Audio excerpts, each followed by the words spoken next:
to Series of Star Wars The Black Series 6-inch action figure review, and today I'm going to be giving you guys a look at one of the 40th anniversary Black Series 6-inch figures, which is the 40th anniversary Han Solo figure. So if you didn't know, for the 40th anniversary, they're releasing Black Series 6-inch figures on this vintage style card back, which is pretty cool.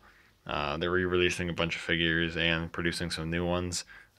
They're just starting to show up in some places. I was able to find the whole wave minus R2 at my Walmart, and also I guess minus the Legacy Pack. Legacy Pack wasn't there either, unfortunately.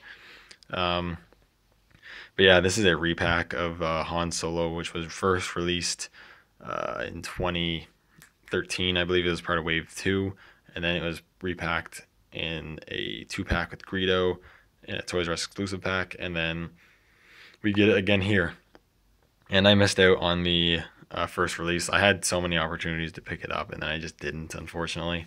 But I was able to get another chance, so I took the chance and I picked them up again. And here he is. We'll take a look at the packaging first. As like I said before, you got this really cool vintage style card back. It is a little strange with the 6-inch figures. The 6-inch figure just takes up so much room on the card back, but it's really cool. It kind of pains me that I'm going to open this guy up, but I really want a Han Solo loose, so I am going to open them up. And I think these guys, if you're not seeing them in stores yet now, I think they are going to be pretty readily available, so I don't think you have to worry about too much finding them in stores. We'll take a look at it. So you got the figure in the packaging. You got a really cool image of Han Solo there. You got the old Kenner logo, warning, choking hazards. Han Solo, really cool old style logo. You got this really cool, can't really see it, but this really cool shiny 40th anniversary Star Wars little sticker on there. Actually, no, it's not a sticker, it's just on there. So it's in foil, which is really cool. Flip on our back, you got that vintage style, you got a bunch of this writing and whatnot. Then you have all the other figures. So you have the Legacy Pack, which I really want to get. I mean, obviously for the Darth Vader. Hopefully I'll be able to find that. You got the whole first wave on the top here, minus the Death Squad commander. He hasn't been released yet. And then you got all these other figures, which again haven't been released yet, but will be, I guess, in June 2017. But yeah, the packaging is really, really cool. But yeah, I'm going to open them up. And while you've probably seen reviews of this figure before, I'm going to review them and give you guys my 2 cents on the Han Solo Black Series 6-inch figure. Alright, now I have Han at the packaging, and this is a really cool figure. One thing to keep in mind during this review is this figure was originally released during, honestly, probably the golden age of the Black Series 6-inch line. He was released in the second wave, and Hasbro was still trying to sell the idea of a 6-inch Star Wars figure line. So all their figures that they were releasing during the time were honestly probably some of the best they ever produced, and Han's no exception. He's probably one of the better Black Series 6-inch figures that are out there right now. So taking a look at the figure here, sculpting is really good. Let's see if it'll... There we go. Focusing on the head sculpt is really good. Not 100% Harrison, I would say, but it still looks like Han, and the sculpt's really good. The head sculpt's really nice. The eyes are painted accurately. The hair is really nicely sculpted with some different browns painted in there to give it some more textured look. And as you can see, the sculpt of the hair is just really nice. And the head sculpt in general is just really good. Just lacking that little bit of likeness, but it's not too bad. One thing the figure really suffers from is his neck is just a little too long. You don't notice it too much from the back or the side, but you definitely notice it from the front. He's a bit pencil necked, which is a bit annoying, but it's a small complaint. You got his shirt here, which has some really nice sculpted creases and whatnot to give the illusion of fabric. You got the collar there sculpted really nicely, and the sleeves look really good. You got the vest here, which is painted in black and sculpted nicely. It's made of a pliable material. You could probably remove it from the figure if you really wanted to. I haven't tried, but I'm just assuming you probably could. And over here you got the belt, his belt of his pants, which is sculpted in there and painted really nice. You got the paint of the belt buckle. Then you have his gun belt, which is painted in a lighter brown, which has a black wash to give it a more leather look, which looks really good. You got the silver rivets and the silver buckles painted in, which is really cool. You got the black little communicator sculpted onto his belt, which is really cool as well. You got his navy blue pants, just sculpted nicely, and the red things here, which are painted and also sculpted on there, which looks really good. You got the holster, which is also strapped on there. You got the boots, which are sculpted nicely and painted in a glossy black plastic, or painted glossy black, which is really cool as well. They look really nice.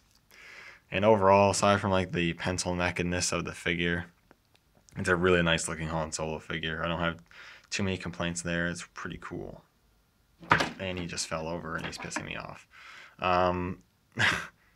In terms of articulation, he's got all the Black Series 6-inch articulation you expect. He's a ball joint in the head with a hinge at the neck. The ball joint allows for some pivot, and the hinge can look really far down and a decent amount up.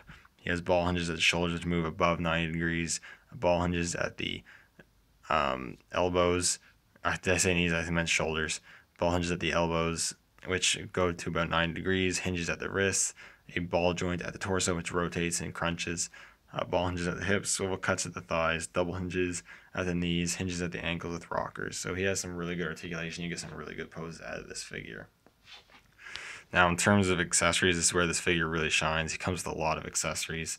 So, of course, he comes with his classic, can't even remember, DL-44, I believe, blaster pistol. I might have got that wrong, and I apologize if I did.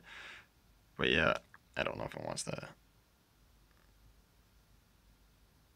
focus.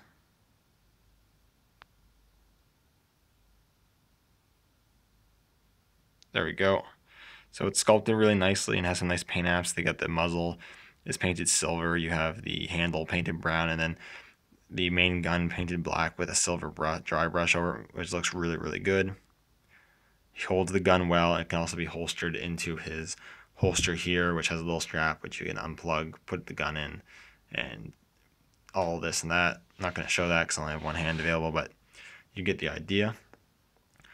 Something that's almost unheard of on a Black Series figure is, at least these days, he actually comes with a pair of interchangeable hands.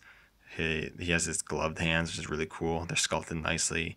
Got some black and yellows painted on there. You got the right hand, which is the trigger hand, and you got this, the other hand, which is an open hand. So that's really cool. You actually get some interchangeable hands. They definitely didn't need to include these. He also comes with a Stormtrooper blaster rifle, E11. Just painted in just a black plastic, but it's nicely sculpted. And he comes with a Stormtrooper belt, which you see him using in New Hope. So that's cool. It plugs in right there. Has a holster for the Stormtrooper blaster. And you can take off, I believe, you can take off his normal belt and you can put this one on. In the packaging, he's actually stored with both of these on, but that's inaccurate. He just wears one at a time. So you can interchange them, take them off, which is really cool. Before I end it off, I'll give you some quick comparisons. So another figure that was released in the wave and it was released before, and one of his partners in crime, there he is with Luke, and he is a bit taller than Luke, which makes sense. So they look pretty cool together. And then here he is with his future and older self, which is also pretty cool. They're about the same height. Maybe old Han's a little shorter, which that would make sense though. That looks pretty cool. So overall, this is a really great Han Solo figure. I think if you're like me and you missed out on all the previous times to pick up this figure and you want this figure, or you just got into Black Series 6-inch collecting, this is a great figure to pick up. I highly recommend it. Anyways, thank you guys so much for watching, and may the Force be with you.